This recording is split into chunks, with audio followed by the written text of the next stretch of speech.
शुरू किया हुआ है ना, कल हमने डिस्कस किया था मोड्स ऑफ डिसोल्यूशन क्या होता है पार्टनरशिप एक्ट के अंडर। अब हम डिस्कस कर रहे हैं क्या प्रोसेस हम अडॉप्ट करते हैं डिसोल्यूशन में। सो डिसोल्यूशन में सेक्शन 48 सेक्शन 49 दोनों का बहुत इंपॉर्टेंस है। आप जब तक सेक्शन 48 सेक्शन 49 को नहीं समझेंगे इंडियन पार्टनरशिप एक्ट के, तो आप प्रॉपर्ली डिसोल्यूशन कर ही नहीं पाएंगे। सो सेक्शन 48 सबसे पहले पढ़ते हैं कि सेक्शन 48 क्या कहता है। सेक्शन 48 बात करता है सेटलमेंट ऑफ अकाउंट्स के बारे में। सो सेक्शन 48 ये कहता है settlement of accounts when the firm is dissolve, जब फर्म डिसॉल्व होगी तो हम अकाउंट्स को कैसे सेटल करना है, इसके बारे में सेक्शन 48 बात करता है।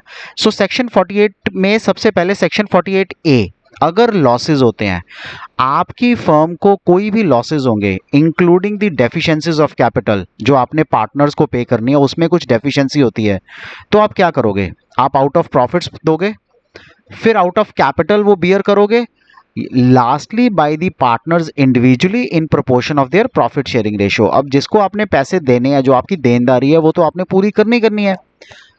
कैसे पूरी करोगे, अगर आपके पास प्रॉफिट्स हैं तो प्रॉफिट्स में से दोगे, कैपिटल नहीं तो आप कैपिटल ब्रॉट इन करोगे उसमें से पे करोगे, या जो पार्टनर्स हैं वो proportion of their profit sharing ratio, जो उनकी प्रॉफिट शेयरिंग रेशियो है उसमें से पैसा लेके आएंगे फर्म में and then they will pay, right. That was section 48A।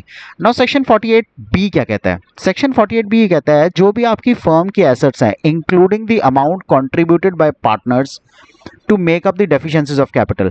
सो हमने सेक्शन 48A में बोला ना कि पार्टनर पैसा लेके आएगा, अगर कुछ भी डेफिशिएंसी होती है तो पार्टनर उस पैसे को लेके आएगा, right. So this the third part we talked about that in section 48A partners individually in proportion of their profit sharing ratio वो पैसा लेके आएगा। सो 48B कौन से पैसे की बात कर रहा है, 48B ये कह रहा है वो एसेट्स फर्म की including the amount contributed by the partners, जो भी पार्टनर्स ने अमाउंट कंट्रीब्यूट की है किस लिए, to make up the deficiencies of capital, जितनी भी कैपिटल की डेफिशिएंसीज हैं उसको पूरा करने के लिए पार्टनर्स ने जो भी अमाउंट दी है वो कैसे अप्लाई करनी है, हमने वो कैसे अप्लाई करनी है वो सबसे इंपॉर्टेंट है। सो क्या कहता है वो, सबसे पहले हम क्या करेंगे, in paying off firm's debt to the third parties, firm आपकी कंपनी का जो भी डेट है थर्ड पार्टीज को पे करने के लिए सबसे पहले हम पैसा वहां पूरा करेंगे, राइट। यानी कि आउटसाइड लाइबिलिटीज पे होंगी, थर्ड पार्टी डेट पे होगा पहले, उसके बाद जो पैसा है या एसेट्स हैं आपके उसको आप सेकेंडली क्या करोगे, in paying to each partner rateably, rateably होता है proportionately, what is due to him on account of loans and advances. So आपने आपकी फर्म ने पार्टनर से लोन लिया हुआ है, अब मान लो एक पार्टनर से लोन लिया तो पहले उस पार्टनर का लोन पूरा करना है, लेकिन अगर 2 या 3 पार्टनर से लोन लिया हुआ है तो 2 या 3 पार्टनर को कैसे पे करोगे, रेटेबली, एक रेट के हिसाब से, राइट, ताकि उनकी रेशो सेम बन पाए। थर्ड, उसके बाद in paying to each partner rateably what is due to him on account of capital, उसके कैपिटल के एवज में कितना हम उसको दे सकते हैं, जो भी in paying to each partner rateably, जो भी हम रेटेबली उसको दे सकते हैं ऑन अकाउंट ऑफ कैपिटल, उसका पर्सनल लोन पे करने के बाद उसके कैपिटल का लोन हम अकॉर्डिंगली पे करेंगे। The residue if any is distributed among the partners in their profit sharing ratio, कोई भी चीज बची, रेजिड्यू हुआ तो प्रॉफिट शेयरिंग रेशियो में हम उसको डिस्ट्रीब्यूट करेंगे। रेजिड्यू क्या होता है, रेजिड्यू का मतलब है वो पैसा जो बाकी बच गया आउटसाइड लाइबिलिटीज पे करने के बाद and inside liabilities to the partners pay करने के बाद जो पैसा बच गया वो पार्टनर्स को जाएगा किस रेशियो में, प्रॉफिट शेयरिंग रेशियो में डिस्ट्रीब्यूट करेंगे। सो एक बार फिर से 48B क्या कह रहा है, 48B कह रहा है जो आपने पैसा इकट्ठा किया है उस पैसे को आप कहाँ कहाँ यूटिलाइज करोगे, सबसे पहले फर्म के डेट पे करोगे in paying off the firm's debt, उसके बाद हर पार्टनर को जो देना है लोन्स दोगे लेकिन रेट के हिसाब से, रेटेबली दोगे आप, राइट। थर्ड, हर पार्टनर को रेटेबली कैपिटल दोगे, जितना उसका ड्यू है उसके हिसाब से, ताकि प्रोपोर्शन ठीक बन पाए। लास्ट में अगर कुछ बच गया तो पार्टनर्स अपने घर लेके जाएंगे in the profit sharing ratio, right. So कुछ एग्जांपल्स हैं इसकी 48B की। क्या कहता है, Y a partner's loan, Y एक पार्टनर है फर्म में, is paid before anything is paid to X and Z, जो बाकी के पार्टनर्स हैं for capital, X and Z को कैपिटल देने से पहले वाई का लोन पे होगा पहले। सेकंड क्या कहता है, Mrs A is debt, who is not a partner has to be paid before the loan of partners. So सबसे पहले थर्ड पार्टी लाइबिलिटी पे करनी है. इस केस में हो सकता है मिस्टर ए आपका पार्टनर हो लेकिन मिसिज ए पार्टनर नहीं है. सो उसकी लाइबिलिटी सबसे पहले फर्म पे करेगी, उसके बाद पार्टनर का लोन पे करेगी या कैपिटल देगी बाकी पार्टनर्स को. The amount paid to the creditor, for example ₹10,000 आपने किसी क्रेडिटर को पैसे पे करने हैं, is to be paid before paying to anyone else.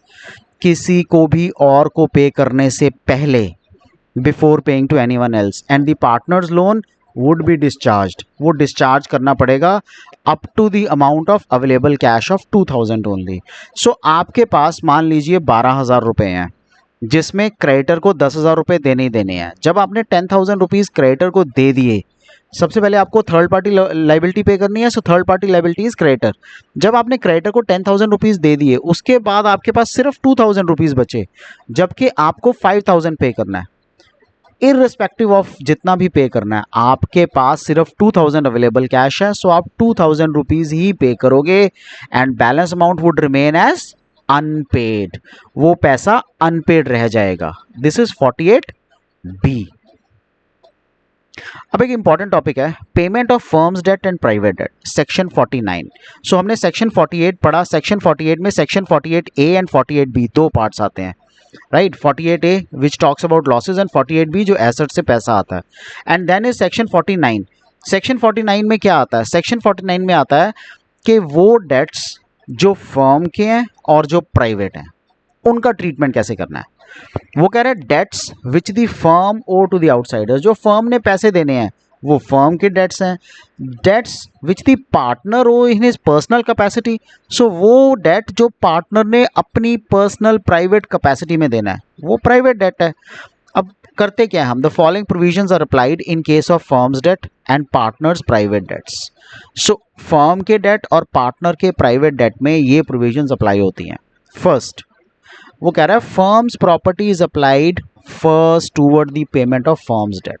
Firm का जितना भी उधारी, लोन, लाइबिलिटी, कुछ भी जो फर्म ने पे करना है, सबसे पहले फर्म के एसेट्स जब सेल होंगे तो फर्म के ही डेट क्लियर होंगे.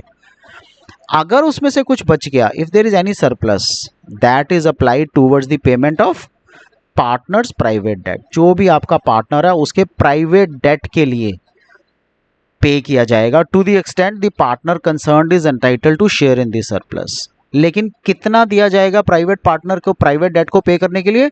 जितना वो पार्टनर का शेयर है उस सरप्लस में. सो फॉर एग्जाम्पल 10,000 रुपीज़ आपके पास हैं, राइट. फर्म के पास 10,000 रुपीज़ हैं.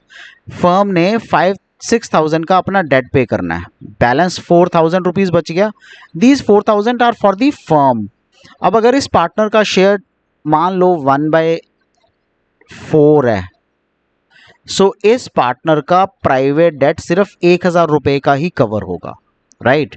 सो फिर इससे एक बार पढ़ते हैं, आपको समझ आ जाएगा. Firms properties applied first toward the payment of firm का डेट पे करने के लिए सबसे पहले फर्म की प्रॉपर्टी अप्लाई होगी. अगर उसके बाद सरप्लस बचा, सो फर्म का डेट पे करने के लिए 10,000 रुपीज़ फर्म के पास थे, 6,000 फर्म का डेट है.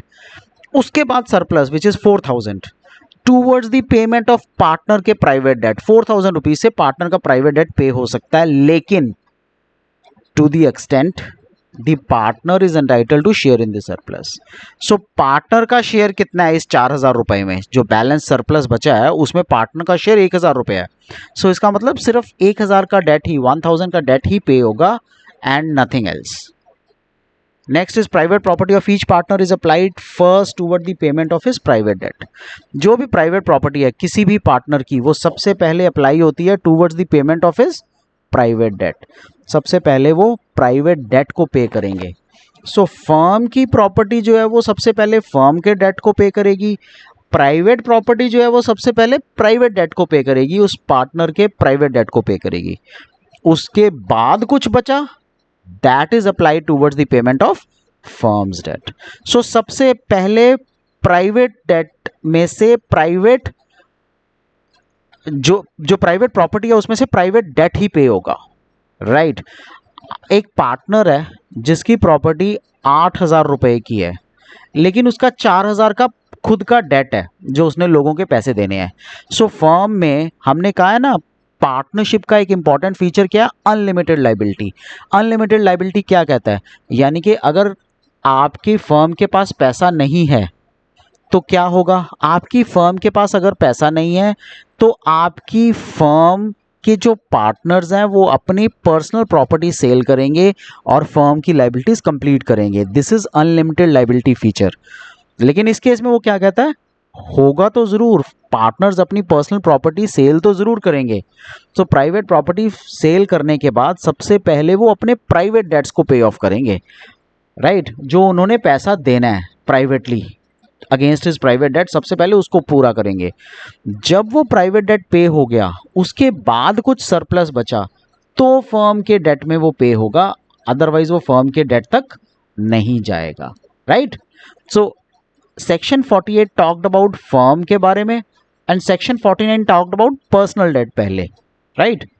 These are section 48 and section 49। इसमें कोई भी डाउट है guys, do let me know, I will clear all your doubts. Take care, good bye.